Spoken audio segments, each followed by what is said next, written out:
Bulletin की शुरुआत करते हैं। लखनऊ से बड़ी खबर सामने आ रही है। कैबिनेट बैठक में बजट प्रस्ताव को मंजूरी मिली है। आप देखिए, सदन में बजट पेश किया जाएगा और उससे पहले कैबिनेट की बैठक बुलाई गई थी और इस कैबिनेट की बैठक में बजट प्रस्ताव को मंजूरी मिली है। यूपी कैबिनेट की बैठक में बजट प्रस्ताव मंजूर किया गया है। सीएम आवास पर यह बैठक हुई। 7 लाख करोड़ रुपए बजट पेश होने का अनुमान है। वर्ष 2023-24 का बजट पेश करेगी यूपी सरकार। उससे पहले कैबिनेट की बैठक बुलाई गई थी और देखिए 11 बजे वित्त मंत्री सुरेश खन्ना बजट पेश करेंगे। तो कैबिनेट की बैठक में बजट प्रस्ताव को मंजूरी मिली है। यह जानकारी इस वक्त सामने आ रही है लखनऊ से। योगी कैबिनेट की बैठक में बजट प्रस्ताव मंजूर कर लिया गया है। आज 11 बजे वित्त मंत्री सुरेश खन्ना सदन में बजट पेश करेंगे।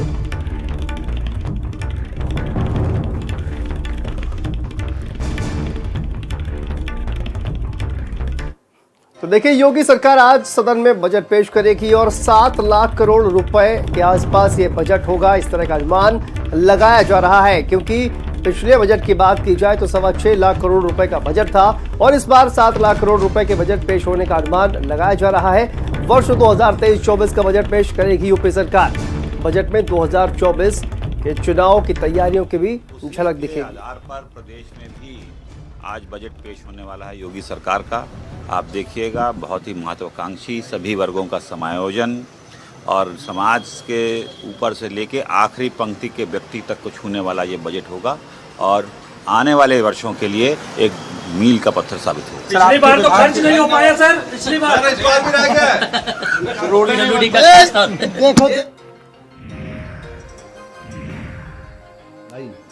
उससे उत्तर प्रदेश को बहुत बड़ा फायदा हुआ। आज देश और दुनिया में जो उत्तर प्रदेश की छवि बनी है वो केवल इसी वजह से कि उत्तर प्रदेश में ऑर्गेनाइज क्राइम बिल्कुल समाप्त हो गया और सेफ्टी और सिक्योरिटी का माहौल पूरे देश और दुनिया में उत्तर प्रदेश का परसेप्शन ऐसा बना कि लोग इसको सेफ स्थान महसूस करते हैं और लगातार विकास का पहिया घूमा। डेवलपमेंट के ऊपर उनकी विशेष रुचि है। इनोवेशंस करना, हर तरह से युवाओं को आगे बढ़ाना, किसानों को और ज़्यादा मजबूती देना और महिलाओं को पूरी तरीके से सम्मान मिले, इसके लिए ये योगी सरकार का दूसरा बजट आ रहा है। हमारा जोर विशेष रूप से इंफ्रास्ट्रक्चर पर रहेगा कि हम ज़्यादा से ज़्यादा रोजगार सृजित हो सकें। इसलिए हमारा प्रयास है कि हम हर तरह से उत्तर प्रदेश को एक सर्वोत्तम प्रदेश बनाने की दिशा में आगे बढ़ें और $1 ट्रिलियन इकोनॉमी का जो हमारा लक्ष्य है उसको हम अचीव करें। इतिहास में अद्भुत बजट आएगा, सबको समाहित करने वाला होगा, चतुर्मुखी विकास वाला होगा, इंफ्रास्ट्रक्चर को मजबूत करने वाला होगा और हम सबको साथ लेकर के चलेंगे।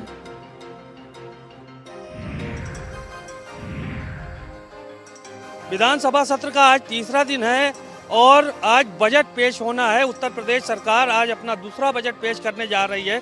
इस वक्त हम विधानसभा के बाहर मौजूद हैं।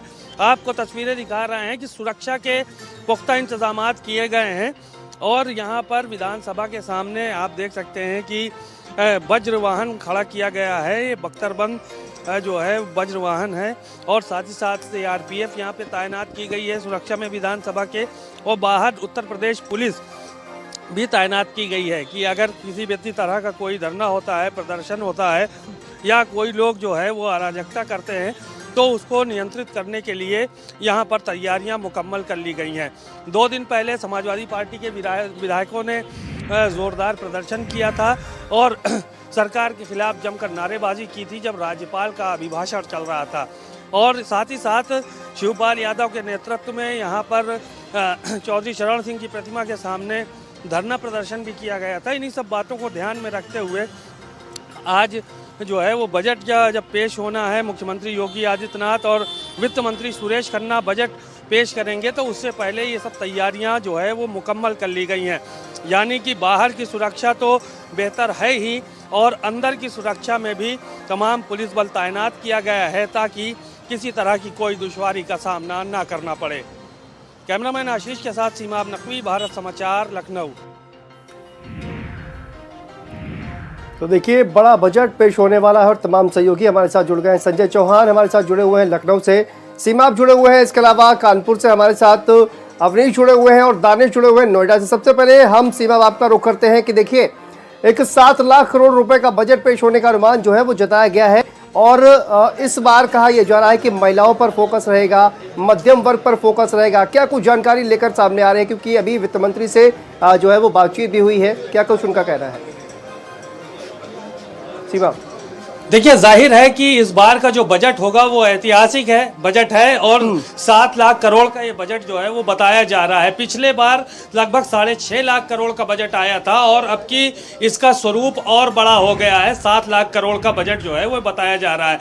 जिस तरह से उत्तर प्रदेश सरकार के जो मंत्री हैं वो कह रहे हैं कि इसमें बजट में महिलाओं की चिंता की गई है और इसके अलावा जो है वो अन्य चीज़ों की चिंता की गई है, किस तरह से विकास किया जाए इसकी चिंता की गई है। उत्तर प्रदेश तरक्की के रास्ते पे जा रहा है, तो इन सब चीजों को लेकर बजट का खाका तैयार किया गया है और इस बजट को महत्वाकांक्षी बजट जो है वो बताया जा रहा है कि जिसमें सब वर्ग का ख्याल रखा गया है। लेकिन जो विपक्ष के तमाम लोग हैं वो इस बात का आरोप लगा रहे हैं कि पिछली बार जो बजट पेश हुआ था वो लगभग 6.5 लाख करोड़ का था और बजट पूरी तरह से खर्च भी नहीं हो पाया था, यानी कि 40% बजट लगभग बच गया था जो कि खर्च नहीं हो पाया था। ऐसी सूरत में तमाम जो लोग हैं वो इस तरह के आरोप प्रत्यारोप भी कर रहे हैं, लगा रहे हैं और तस्वीरें हम जो है वो आपको दिखाएंगे। आप देख सकते हैं कि विधानसभा में विधायकों का आना शुरू हो गया है।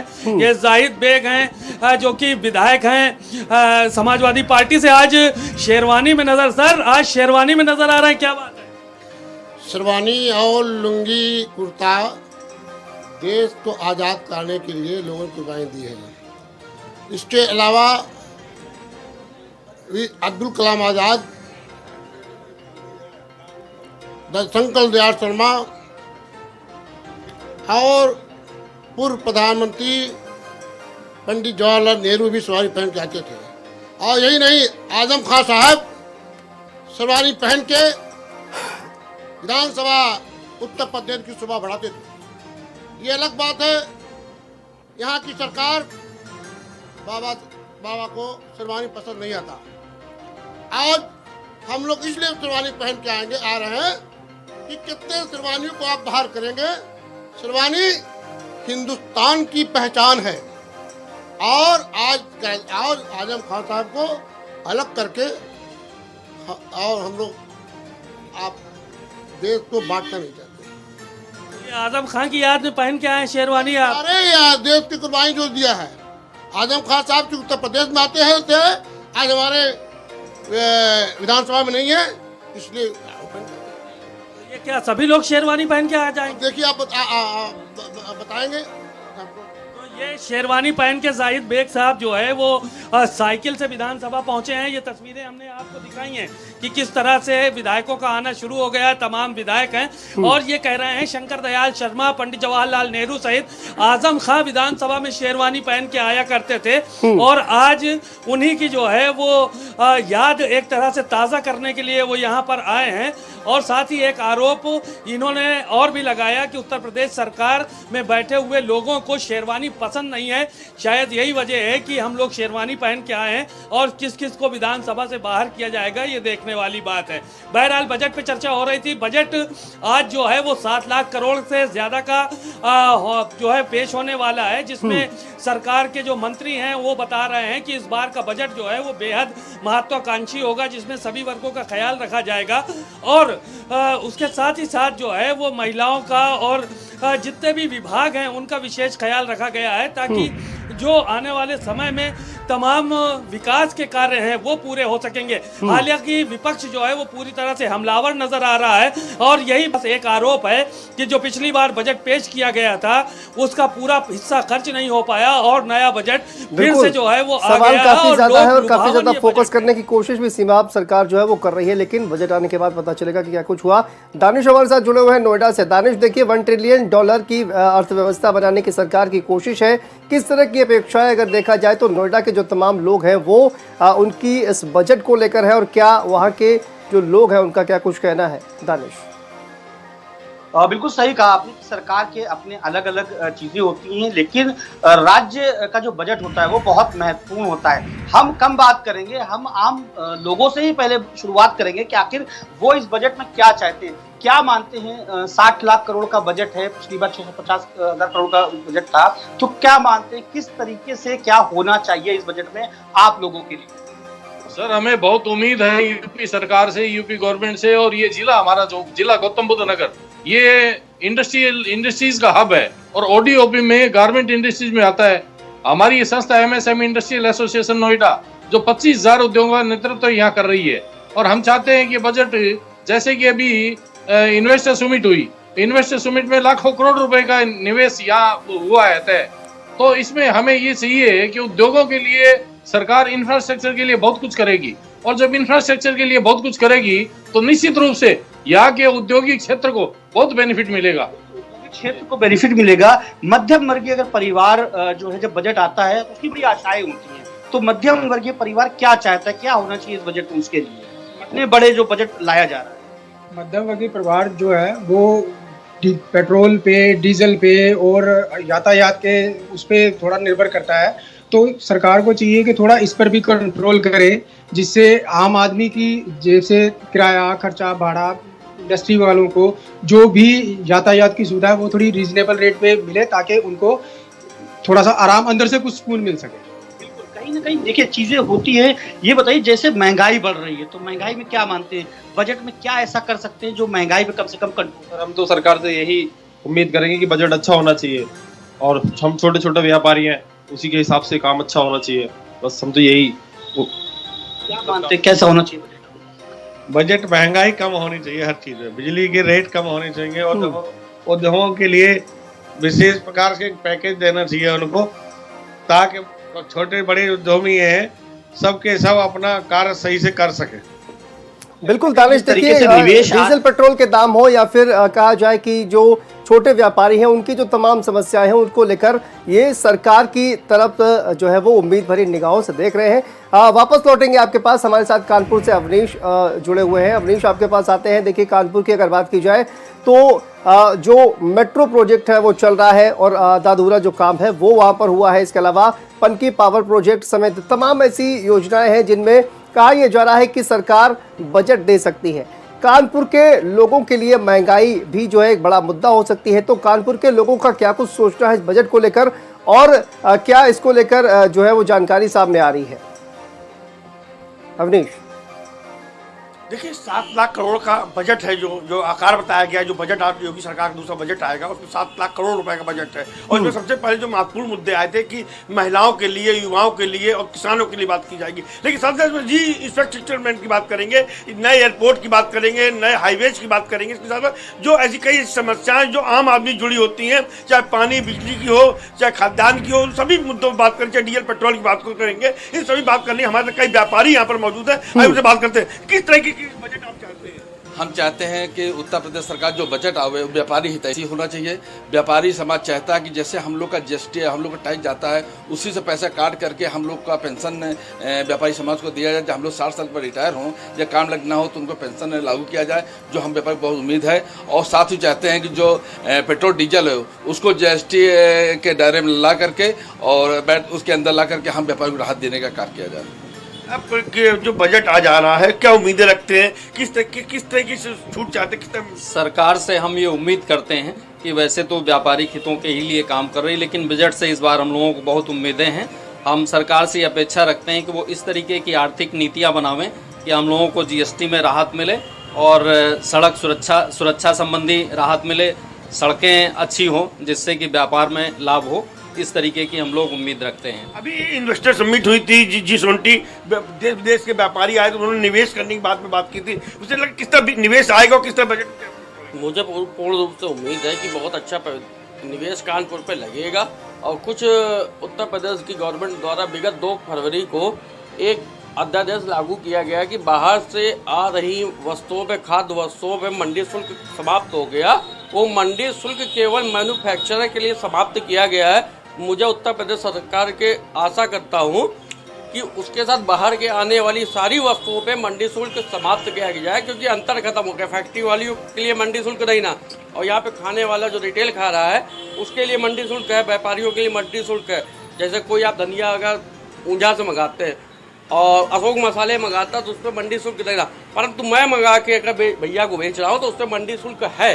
इससे व्यापारियों में थोड़ा हाथ है। मुझे पूर्ण विश्वास है कि इस बार उत्तर प्रदेश के यशस्वी मुख्यमंत्री योगी आदित्यनाथ जी व्यापारियों की समस्याओं को ध्यान रखते हुए एक अल्फा स्ट्रक्चर व्यापारियों के साथ मिलकर बनाएंगे। व्यापारियों को पूरा विश्वास है इस बार जो बजट होगा देखिए टैक्सेस को लेकर कुछ इशू जो है वो अवनीश इन तमाम जो व्यापारी हैं उनके सामने आ रहे हैं।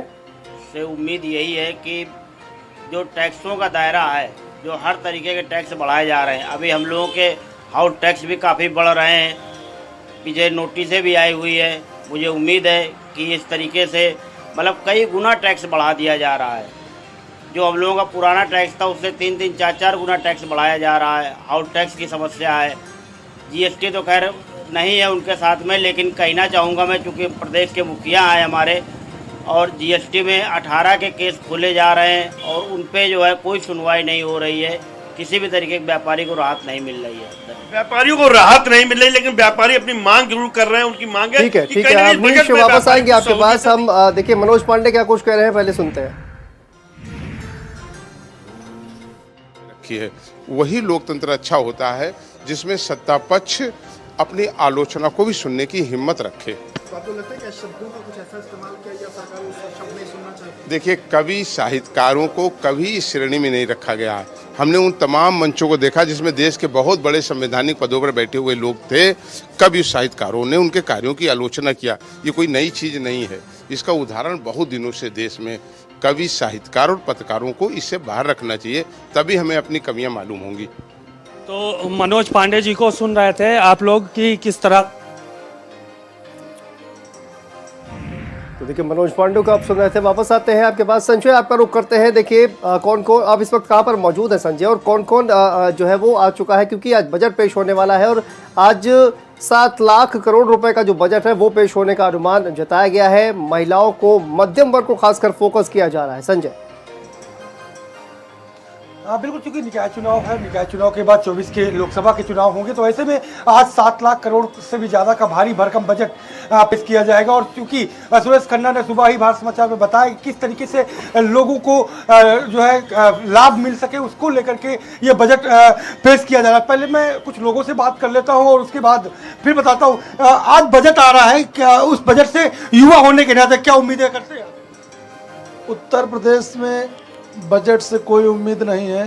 कल मैं पढ़ रहा था कि जिस तरीके से जो पिछला बजट था, कई विभागों में सरकार के जो विभाग हैं 50% से अधिक बजट को वो इस्तेमाल नहीं कर पाए हैं, उसका उपयोग नहीं कर पाए हैं। आम जनता का, आम जनमानस का, उत्तर प्रदेश की जनता का बजट पूरी तरीके से खराब हो चुका है। ये पूरी तरीके से सरकार फेल है। नौजवान बेरोजगार, सरकार तो टैबलेट लेके आ रही है, युवाओं को रोजगार लेके आ रही है, स्वावलंबी बनाने की योजना है। सिर्फ कागजों पे पढ़े लिखे लोग, पढ़े लिखे छात्र नौजवान घूम रहे हैं। उनके पास कोई न रोजगार है, न उनके पास कोई धंधा है। सिर्फ सरकार कागजों पे अपनी वाहवाही करा रही है। इस बजट से कोई उम्मीद नहीं? उम्मीद हमेशा भारतीय जनता पार्टी ने जो बजट पेश किया उसमें नौजवानों के लिए, आम आदमी को और नौजवानों को पूरी तरीके से दूर रखा है। आपको किस बजट से क्या लग रहा है? इस बजट में कोई जुमलाबाजी है। इस बजट में पिछली बार भी बजट पास हुआ था, बेरोजगारी चल रही है परम सीमा पर, ठीक, बस खाली इनका हिंदू धर्म चलता रहता है और इसके आगे कुछ नहीं है। आपको क्या लगता है? आप युवा हैं, पढ़े लिखे दिख रहे हैं, क्या बजट से उम्मीदें लग रही है आपको? बजट सर, ये सब जो भी है सर, ये गलत है। हम लोग अभी तक पढ़ लिख के घूम रहे हैं, कुछ मिला नहीं हम लोग को, वैकेंसी भी नहीं आ रही है सर। उम्र भी निकल जाएगी तो हम लोग करेंगे क्या? पीछे वाला वर्जन इतना बड़ा इन्वेस्टर समिट हुआ, आपको रोजगार देने की बात हो रही है। बात हो रही है, बस मिला कहाँ? बात होने से नहीं होता है, समाधान देना चाहिए हर आदमी को। जैसे हम तो अभी मिल रहे हैं, हमारे पीछे 50,000 आदमी खड़ा बेरोजगारी में, अब किसको कहीं मिला ही नहीं। अब ये आपको कोई उम्मीद नहीं इस बजट से? नहीं। आपको क्या बजट से उम्मीदें लग रही है इस बार के? सर हम बताएं, इस सरकार ने इतना हैरान कर दिया है, इतना बेरोजगारी, पढ़ाई लिखाई, हर चीज़ लेके, लेकिन हमको ये नहीं लगता कि ये बजट से कोई लेना देना है। क्यों? 7 लाख करोड़ से भी बड़ा का बजट है, उसमें किसानों के लिए भी है, युवाओं के लिए भी है, रोजगार के लिए भी है, महिलाओं के लिए भी है। इससे बजट से आपको कोई उम्मीद ही नहीं? नहीं सर, ये सरकार ने इतना पीड़ित कर दिया है, इतना परेशान कर। किन मुद्दों पे पीड़ित है? पीड़ित यही है, बेरोजगारी, पढ़ लिख के कोई मतलब रोजगार है ही नहीं, हर आदमी पढ़ लिख के टहल रहा रोड सड़क पे। हम ही लोग देखो पढ़ लिख के टहल रहे हैं, छोटा मोटा धंधा किए हैं, रोड पे किए हैं। ये जो ठेला वाले हैं ये सबको अभी देख रहे हैं, जो 2 पैसा कमाते हैं उन लोग को भी भगाने का वो काम हुआ। हाँ ठीक सर। है संजय, वापस आएंगे आपके पास। तो देखिए, बेरोजगारी भी एक कहा जाए कि बड़ा मुद्दा है और महंगाई को लेकर भी लगातार जो लोग हैं वो अपने व्यूज रखते हुए नजर आ रहे हैं। हमारे साथ संदीप खेर भी जुड़ गए हैं। संदीप, आपके पास आते हैं, आप इस वक्त कहाँ पर मौजूद हैं और लोगों का क्या कुछ कहना है, क्योंकि बजट से लोग काफी ज्यादा उम्मीदें लगाकर बैठे हुए हैं। पिछली बार जब विधानसभा चुनाव हुआ उससे पहले सरकार की तरफ से जो संकल्प पत्र जारी किया गया उसमें कई वादे किए गए थे और उसको लेकर अब लोग जो है वो किस तरह की जो उम्मीदें हैं वो संदीप लगाकर बैठे हुए हैं। देखिए, बिल्कुल शांतनु, जिस तरीके से आज कह सकते हैं कि उत्तर प्रदेश का सबसे बड़ा बजट पेश होने जा रहा है, यानी 7 लाख करोड़ से ज्यादा का जो बजट है वो पेश होगा। इसके पहले अगर पिछले साल की हम बात कर लेते हैं तो लगभग 6.15 लाख करोड़ का बजट पेश हुआ था। हालांकि हाँ, ये बात जरूर सामने आई है कि इस बजट का 50% से ज्यादा का जो भाग है वो तमाम विभाग खर्च नहीं कर पाए, जिसके चलते तमाम योजनाएं पूरी नहीं हो सकी।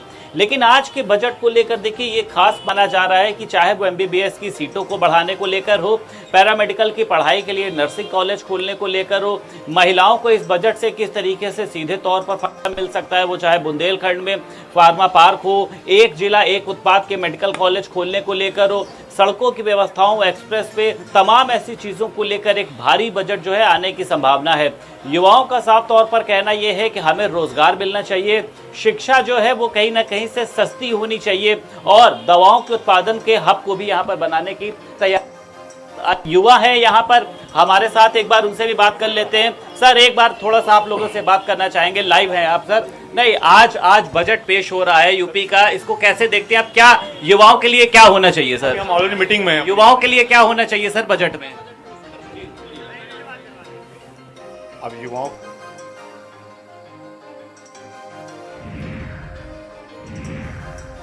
का क्या नहीं मिलेगा, उनको क्या रोजगार मिलेगा, महंगाई कितनी कम, दाम कैसे कम होंगे, खा जाएगा। अब वो जब बजट लाइव होगा तब उसमें बता पाएंगे उसमें क्या मिला है, क्या नहीं मिला है, क्या पाया, क्या खोया। आप बताइए, आपने कहा रोजगार को लेकर इसमें बात होनी चाहिए, कैसे देखते हैं? लगता है कि इस समय रोजगार की जरूरत है युवाओं को? जी, इस समय रोजगार की बहुत ज्यादा जरूरत है। काफी लोग बेरोजगारी से परेशान हो रहे हैं, उनको रोजगार चाहिए। आप भी एक महिला है, लगता है महिलाओं के लिए भी कुछ ना कुछ आना चाहिए, स्वावलंबी बनाने के लिए, उद्योगों के लिए कुछ? महिलाओं के लिए हो क्या रहा, पहले आप ये बताएंगे। महिलाओं के लिए ऑलरेडी कुछ भी नहीं मेंशन होता है, जो भी होता है प्रॉपरली सबके लिए होता है। ठीक है, कोई भी बजट होता है तो स्पेशल महिलाओं के लिए नहीं होता है कि इसमें महिलाओं को इतना % ये दिया जाएगा। तो बजट से डजन मैटर इट्स महिलाओं के लिए। लगता है आपको कि बजट में महिलाओं के लिए भी एक कुछ भी हो तो एक पार्टिकुलर बजट उसका भी होना चाहिए। तमाम लोग हैं यहाँ पर हमारे साथ। ये बताइए, आप भी रोजगार के लिए अगर आप बात करें या शिक्षा को लेकर बात करें, कैसे देखते हैं आप बजट को, कैसे देखते हैं? भाई हो गया। तो ठीक है संदीप, वापस आएंगे आपके पास। तमाम जो लोग हैं अपनी प्रतिक्रिया अलग अलग देते हुए नजर आ रहे हैं। ठीक है संदीप, वापस आएंगे आपके पास। हमारे साथ रायबरेली से रोहित भी जुड़े हुए हैं। रोहित, आपके पास आते हैं। देखिए, तमाम जो मुद्दे हैं, अलग अलग जगहों के अलग अलग मुद्दे हैं। रायबरेली के लोग बजट को लेकर किस तरह की उम्मीदें लगाकर बैठे हुए हैं और उनका क्या कुछ कहना है? जिस शांतनु में बता दूं आपको, जो यूपी सरकार आज बजट पेश कर रही है उसको लेकर कई तरह से अगर बात की जाए, लोगों में कई तरह की उत्सुकता भी है। वो चाहे बात की जाए तो जो छात्र है उनको लग रहा है बेरोजगारी दूर होगी, रोजगार के साधन उपलब्ध होंगे, किसानों को भी काफी उम्मीदें हैं, वहीं जो सीनियर सिटीजन उनको भी काफी उम्मीदें हैं, साथ साथ व्यापारी भी इस पर जो है काफी उम्मीद लगा। हमारे साथ देख सकते हैं यहाँ पे रायबरेली में हर वर्ग के लोग यहाँ पे मौजूद हैं। इन्हीं से बात करने का प्रयास करेंगे और जानेंगे आखिर क्या इन लोगों की उम्मीदें, बजट को लेकर क्या कहना चाह रहे हैं, क्या लग रहा है जो आज यूपी सरकार बजट पेश कर रही है, क्या उम्मीद है आप लोगों को?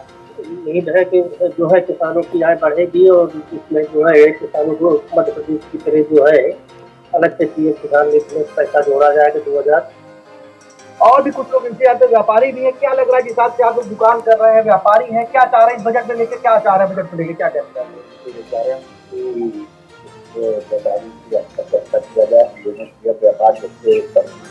व्यापार नीचे चला गया है, इसलिए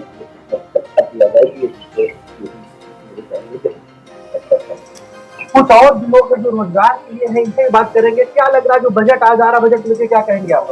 बजट में मतलब यही कहना चाहूंगा कि जैसे केंद्र शासन से जो भी मतलब बजट पास होता है या उत्तर प्रदेश सरकार से जो भी बजट पास होता है, इसमें जो भी हमारे नवयुवक हैं और जो भी मतलब बुजुर्ग वर्ग है जिनको मतलब पेंशन की आवश्यकता है, कुछ ऐसे बुजुर्ग हैं और कुछ ऐसे नवयुवक हैं जिनको अगर मतलब रोजगार मिल जाए तो जैसे सामाजिक स्तर पे चोरी है, चकारी है, ये सब ना उनको करना पड़े। और ऐसा नहीं है कि भारत सरकार के पास रोजगार को लेकर क्या सोच रखे हैं? क्योंकि बेरोजगारी अगर देखी जाए तो रोजगार के छात्र भी काफी उत्सुकता है कि रोजगार के साधन बढ़ेंगे। इनमें से श्रमिक हुआ उसमें भी बताया कि रोजगार के साधन बढ़ेंगे। मतलब कहने का ये है कि जैसे जो नवयुवक पढ़ाई लिखाई करके अच्छी शिक्षा करके निकलते हैं तो उनको रोजगार देना जो है उचित है। उचित इसलिए है क्योंकि गवर्नमेंट के पास इतनी सारी वैकेंसियां रहती हैं, जैसे पुराने लोग हैं काफी समय से कार्यरत हैं नौकरी पे, अब उनका कार्य करने का जो है समय समाप्त हो चुका है, उनको रिटायरमेंट करके और नए युवकों को जैसे जो नई पीढ़ी आ रही है जिनको रोजगार की आवश्यकता है और उनको रोजगार चाहिए, उनको रोजगार नहीं मिल रहा है जिनको रोजगार चाहिए, और रोजगार उनको मिल रहा है जिनको रोजगार की आवश्यकता ही नहीं है। और भी कुछ लोग सीनियर सिटीजन, क्या लग रहा है जो आज बजट यूपी सरकार पेश कर रही है, क्या उम्मीदें हैं बजट से आपको? बजट से उम्मीद ये की जा रही है कि सीनियर सिटीजन का भी कुछ ख्याल रखा जाए, उसका भी कुछ अलग से अपना होना चाहिए, कुछ उनको सुविधाएं मिलनी चाहिए। इस तरीके से जो है सीनियर सिटीजन को विशेष तौर से जो है ध्यान में रखते हुए उनके कल्याणकारी योजनाओं का लाभ दिया जाए। साथ में देख सकते हैं जो लोग यहाँ पे मौजूद हैं उनका खास तौर से कहना है। बिल्कुल रोहित, देखिए अलग अलग वर्ग है, युवा है, महिलाएं हैं और बुजुर्ग हैं, तमाम जो अलग अलग वर्ग है उनका अलग अलग जो एक्सपेक्टेशंस है वो है सरकार से। लेकिन देखना होगा कि आखिर ये जो बजट आने वाला है इससे जो ये तमाम लोग हैं इनकी उम्मीदें कितना पूरी हो पाती हैं। बहुत बहुत शुक्रिया आप सभी का इस तमाम जानकारी के लिए और आगे बढ़ते हैं अलीगढ़